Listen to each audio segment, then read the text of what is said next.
Hello everyone. It's Saturday, July 13th, 24. Admittedly, it's later than I want it to be.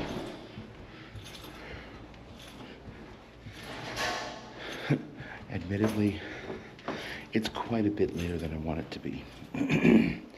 I wanted to leave like almost 2 hours ago. But I was still sleeping. I slept. And I slept. I slept straight through. I did set an alarm timer for somewhere in the 11 area. I had to get up and hit the road. And I turned that off and said, nope. I went back to sleep, and I slept for another good hour and a half, another full cycle of sleep. An hour and a half is a full sleep cycle. And I woke up probably about 45 minutes ago, and was like, I don't want to move. I actually had the debate. It's like, do I go to the game or not? I'm going. Of course I'm going. Baseball is my 9-inning vacation. Unfortunately, with these games, I have to drive to get to them. Ooh, it just started right away. So, let's go enjoy our 9-inning vacation as the Brewers play the Nationals. The Nationals from Washington, of course. And we'll see y'all at the game. We made some damn good time. I figure based on when I was leaving, we're gonna lose like all the way up. Like I might not make it till the second or third inning, but waited long enough for traffic to clear on the interstate.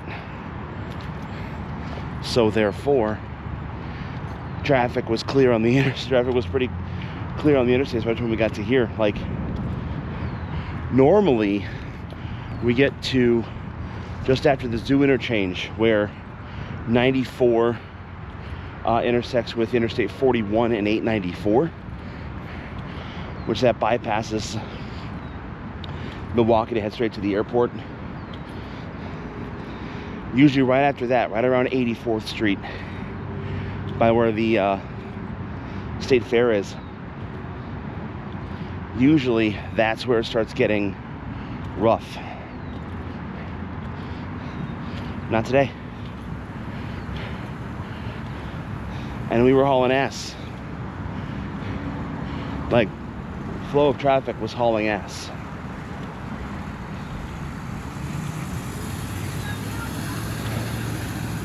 So, yeah, today it's been really good. Although there's some people on the road who don't know how to drive their goddamn cars.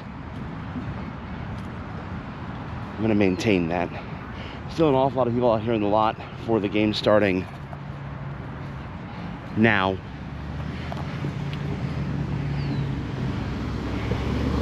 Oh, ow. Keep forgetting how much sitting in the car for that long is rough, and I'm doing that next week. Doing it on Thursday, and I'm doing it on Sunday of next week. And that'll be a 7-8 hour drive.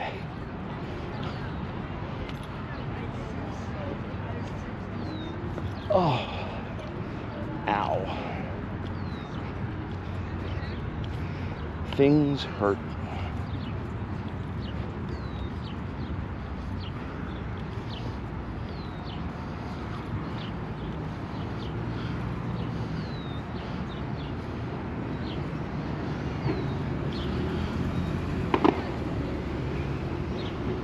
Yep, they're just announcing the Brewers lineup right now.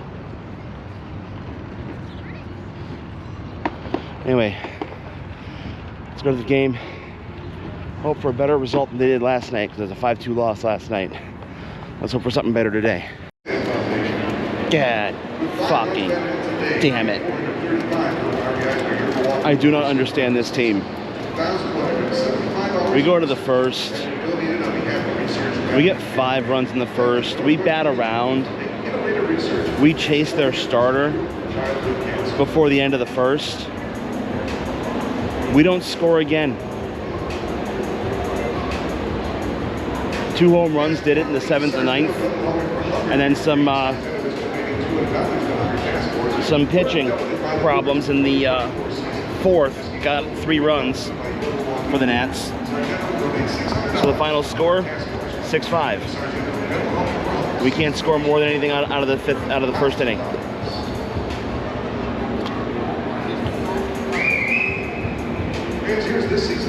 And yeah, I'm pissed about that. Mainly because there was a douchebag behind us. It was a National fan. And he would not show up, they'll fuck off. But it also didn't help that he had friends who were, I mean, he's local. It didn't help that he had friends who were here who were egging him on. So, it's alright. We get out with an L. All-Star breaks Monday. Can't come sooner at this point. Absolutely just can't come sooner. Hope we can get out of tomorrow with a win. I've got to get back to the car so I can get home and beat the storms that are coming through central Wisconsin. Hopefully they're not coming down here yet. Anyway, let's go home. We're home. We're finally home. It's just before 10 p.m. So, or is it 10? Is it 10? Is it really that late? Just after 9, I'm sorry. It's a lot earlier than I thought. For some reason I thought I saw 21:47. It was 17. It took us probably about 2.5 hours to get home. You can probably see why. It rained. It rained pretty fucking good, actually. It's been raining pretty fucking good, actually.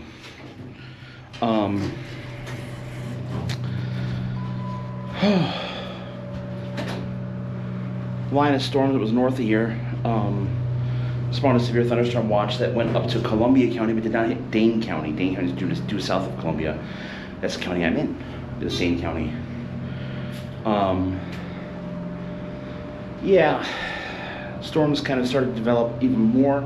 Severe thunderstorm warnings were issued for up to Sauk and Columbia counties. We never got one here. I had seen that we got a severe thunderstorm watch issued for here. The watch extended down to here. And then looked at the radar. And I went the slow way to get out of Milwaukee because traffic was a problem.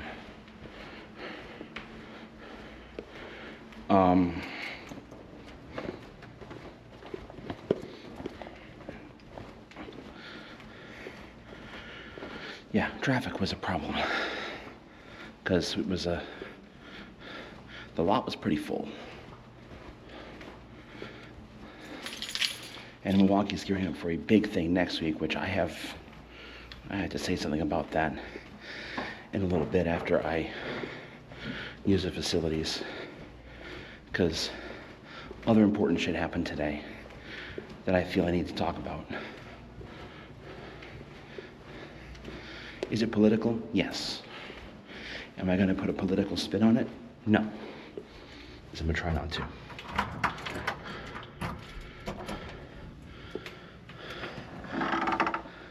And Missy's hiding under the kitchen, under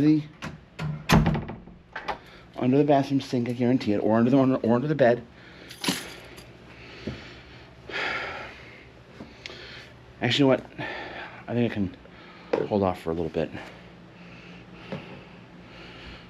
Let's talk about the events that happened today. There was a rally in Butler County, Pennsylvania, for the Republican nominee for president, Donald Trump. Now, I have my own lines that I've drawn. People who know me know where I stand. And that's all that the only people who need to know that are people who are close to me. That being said, what happened at this rally today, the former president was at least shot at.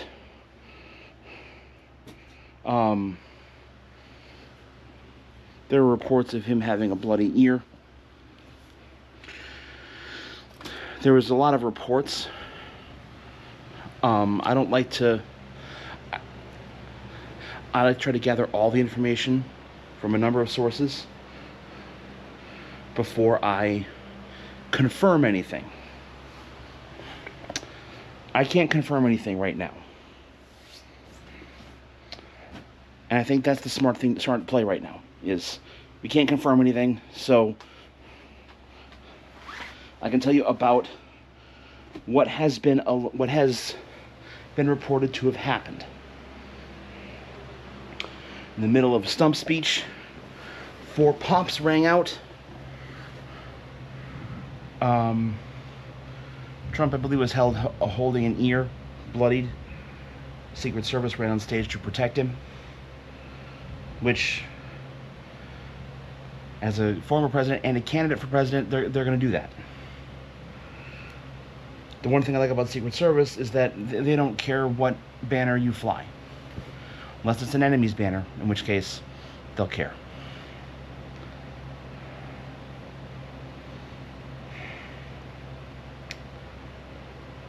Again, I have my thoughts about both candidates, which will remain off the vlog. But here's what I will say. No matter what side you're for or against,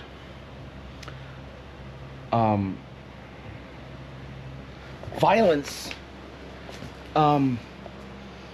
isn't the answer. It's not. Violence is not the answer. Violence is not the fucking answer. Deciding you're gonna go for a shooting? No. That's not. We may have a right to bear arms in this country, but that doesn't mean we have a right to go shoot anyone we feel like. We have other laws against that. Now, I have a number of things that bother me about the whole scenario. Again, I'll leave those off the vlog. But again, no matter what side you are for or against,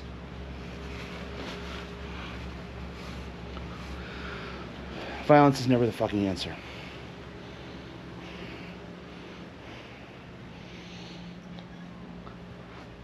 And I hope this is not a sign of things to come, because otherwise it's going to be a very, very difficult time for our country.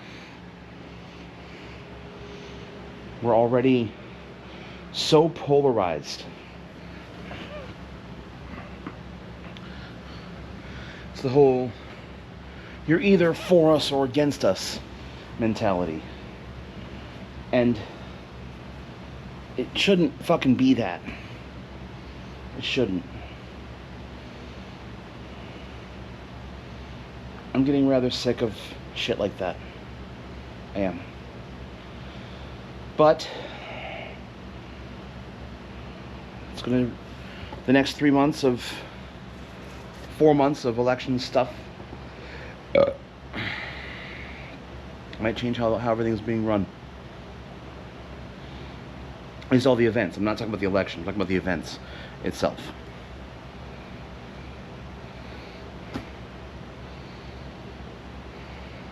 Get informed. That's what else I actually went. No, hold on. I want to share something really important. There's a friend of mine I used to work with at the concourse. And I'm pretty sure I was in class with his brother when I was in Wanakee.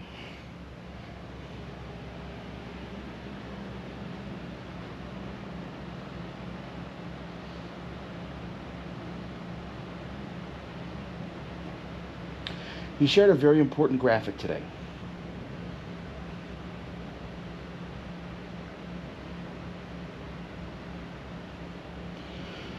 It's called the Breaking News Consumer's Handbook. The author of the graphic is called On the Media. 9 notes. Step 1. In the immediate aftermath, news outlets will get it wrong. They're going to take whatever they have and run with it. They want to be the first to break it. Let that initial news break let you know that something happened and more information is coming. Number 2, do not trust anonymous sources. If it says anonymous, you take everything that says with a grain of salt. It might be true.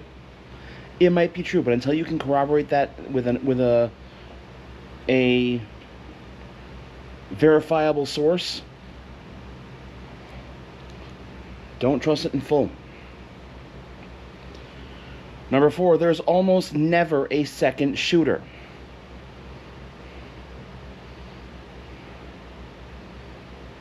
They never, if there is, they never find him. Or her. I say him because it's such a guy thing, I'm sorry. Number 5, pay attention to the language the media uses, such as, we are getting reports. Could mean anything. We are seeking confirmation. That means they don't have it. And insert news outlet here, has learned. Means it has a scoop or is going out on a limb. Again, this goes for any news outlet. ABC, CBS, NBC, Fox, ESPN, etc. Give it some time for the news for the information to actually get out there and get verifiable. Number 6, look for news outlets close to the incident. For instance, something happens here in Madison, don't get your information from Chicago or Minneapolis or Green Bay. You find the Wisconsin State Journal, which is run here in Madison. NBC 15, that's WMTV. WKOW, which is Channel 27, it's our ABC affiliate. WISC, which is our CBS affiliate. WMSN, our Fox affiliate.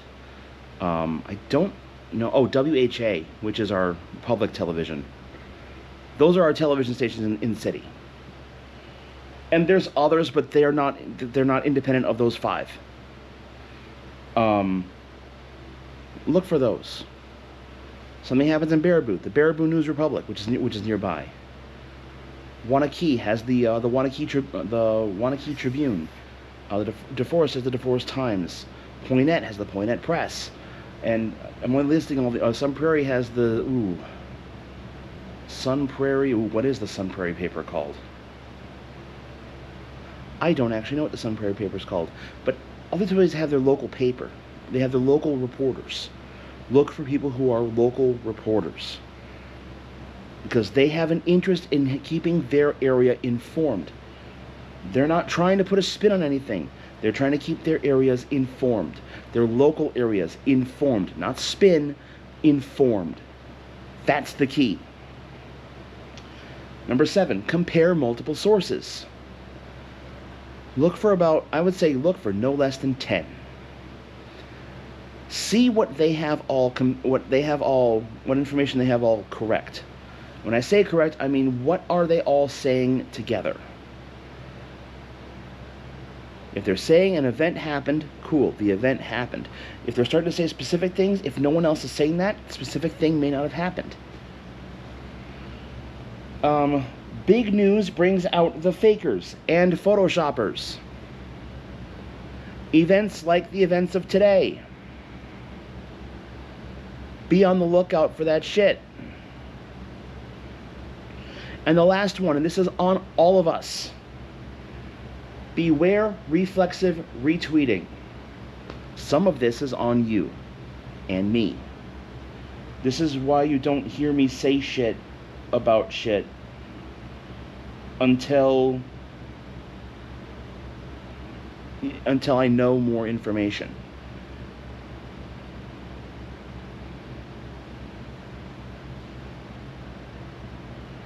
Like, I remember the first time I remember really, like, the first time I remember anything like this was actually 9/11.